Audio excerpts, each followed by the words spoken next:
Event planning began informally, with local leaders organizing community celebrations.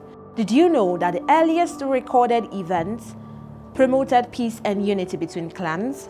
Now, the modern concept began to take shape in the 20th century, particularly after World War II, as businesses started organizing corporate events and conferences.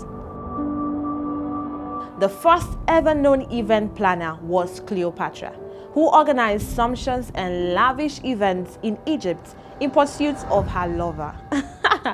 I can imagine what it was at that time. Anyway, I'm not here to tell you about Cleopatra.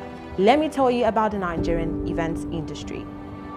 Nigerian's event industry is growing by the year, from being overlooked in the favor of more lucrative businesses to being a $20 billion industry. A figure projected to put the industry in the list of the most extravagant in the world. A recent report reveals that the event planning sector controls over $2 billion annually, with revenues reaching $2.13 billion in 2023 and projections indicating a surge to $20 billion by 2025. Most importantly to note are the key players who are contributing greatly to the growth of this industry: the women. Today we'll be having an event planner who has planned over 5,000 events here in the Southeast. She organized the Obi Jackson Foundation Christmas party for over 6,000 kids, both elites and less privileged. She is the pioneer of Santa at Your Doorstep Enugu, creative director of Kiddies Fantasy and Fanta Lux events. You want to know who she is? Let's take a look.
Ladies and gentlemen, Mrs Jit Uzoma.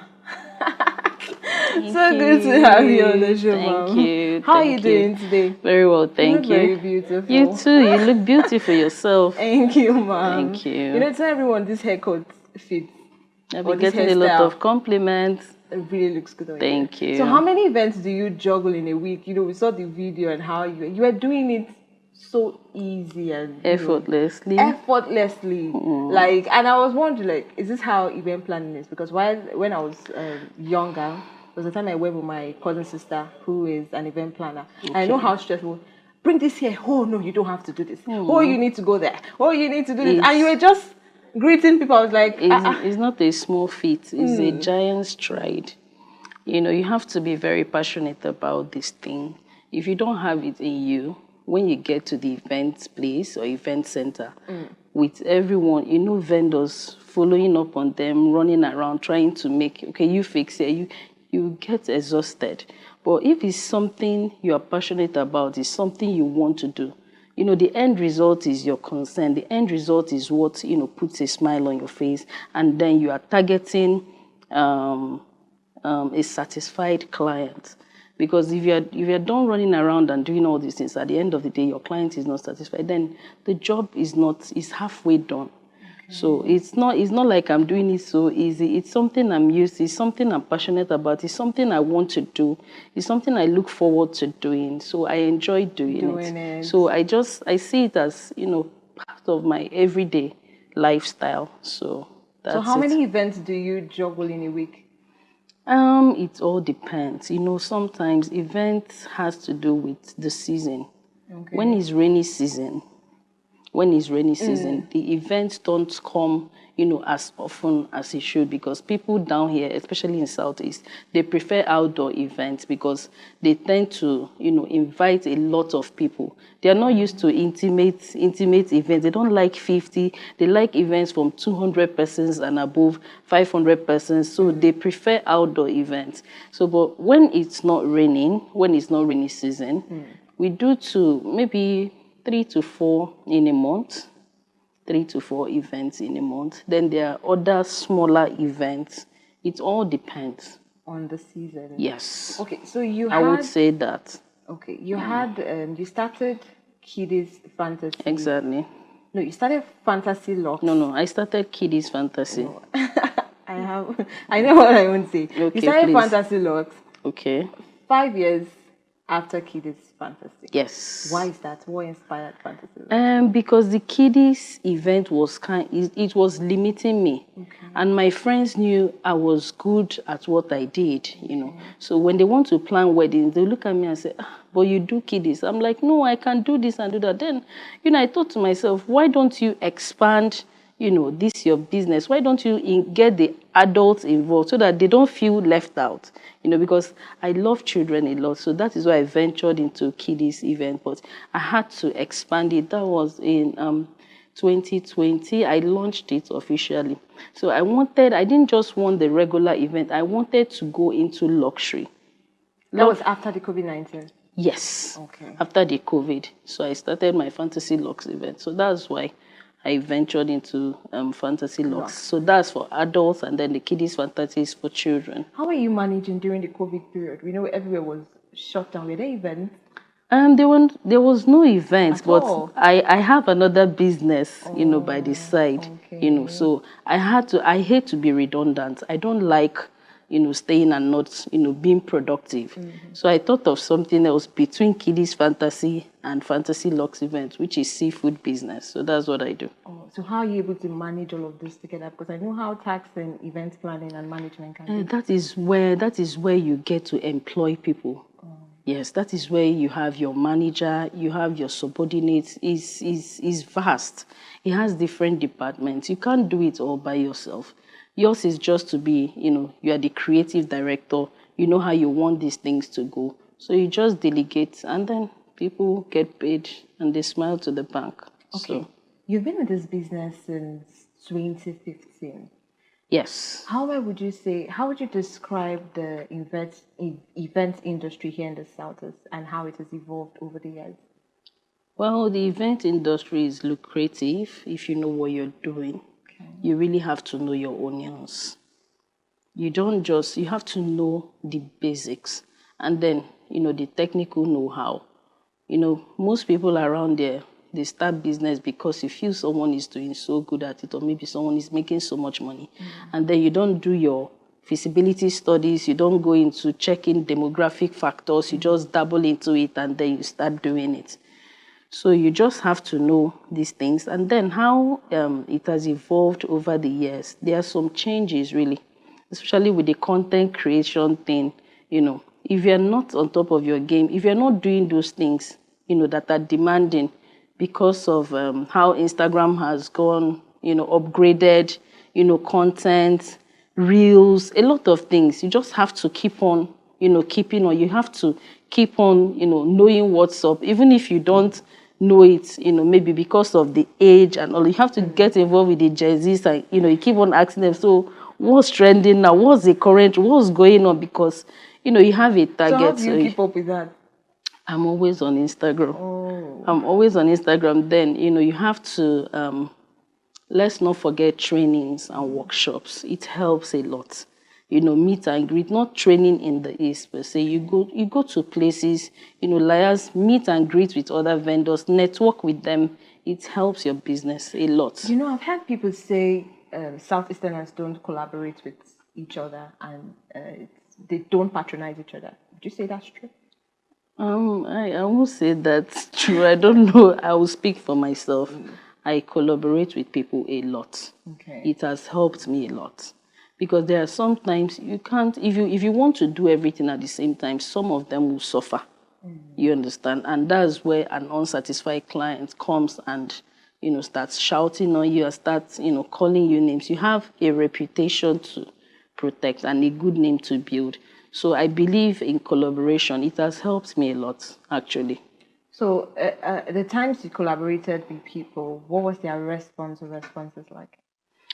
You have to collaborate. If you are not, you have to work with someone who has, you people are meant to be like-minded. You people have to have the same mission and vision. You people have to align. You can't collaborate with someone who doesn't understand maybe your vision or where you're going or what you want to project or what you want to put out there. So it's been working for me, really. I don't know about South. It's not collaborative, but for me, it works. Okay, how about the area of them not patronizing each other? If you look at your customer base now, would you say you have more Southeasterners? Yes. Yes, I do. Yes, I do. Really nice. Because I've paid my dues. Though I had my challenges at first, but I think I've paid my dues. One of the challenges I had was publicity. Trying to start a business, trying to get people to, influence your brand.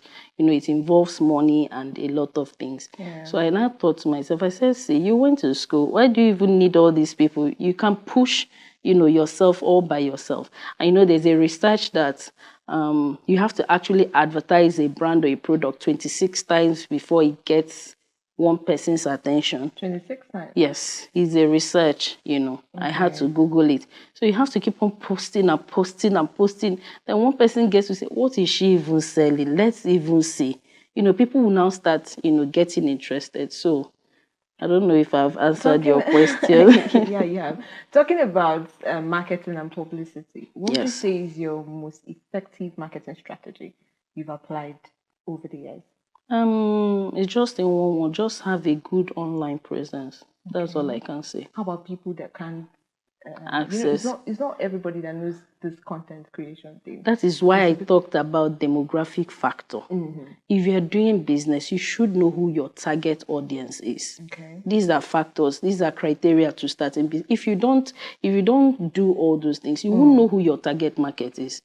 Like now, I'm not expecting a student to come and patronize me because a student may not be able to afford, the services I render.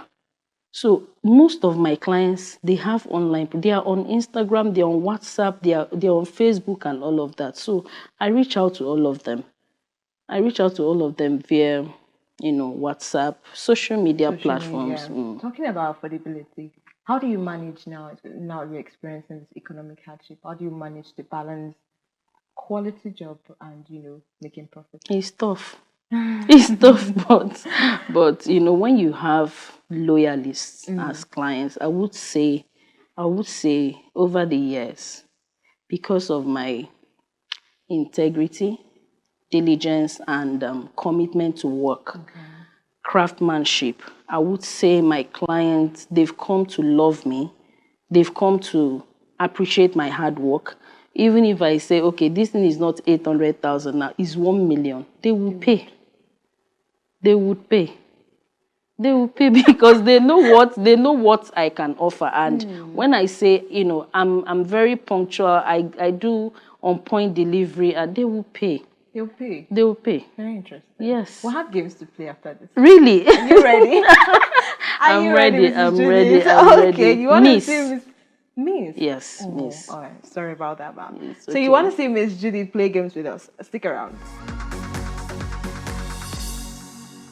You're still watching Women in Business right here on Afia TV, and we still have Miss Judith with us here in the studio, and we will be playing a game.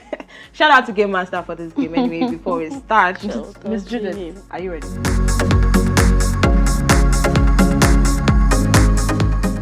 Yes, I am. Okay, so our game for today, we have... Big butterfly. Okay, let me explain today what we'll play. Okay. So we have different cards here. Pictures of insects. Here. So I'll be giving Miss Judith one of... Which one do you want? Butterfly. Butterfly. Butterfly. Yeah. Okay.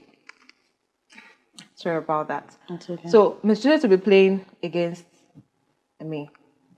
And I'll be going with this. So we have these small cards here. I have an ant, a card of an ant, and she has a card of a butterfly. So first person to get 3 other cards, that's the small cards of butterfly, wins the game. Oh, okay. Are you ready? Yes, I am. Okay, we're going to just pour this here. Okay. I'm going to pour this here. So it will be easier. Okay.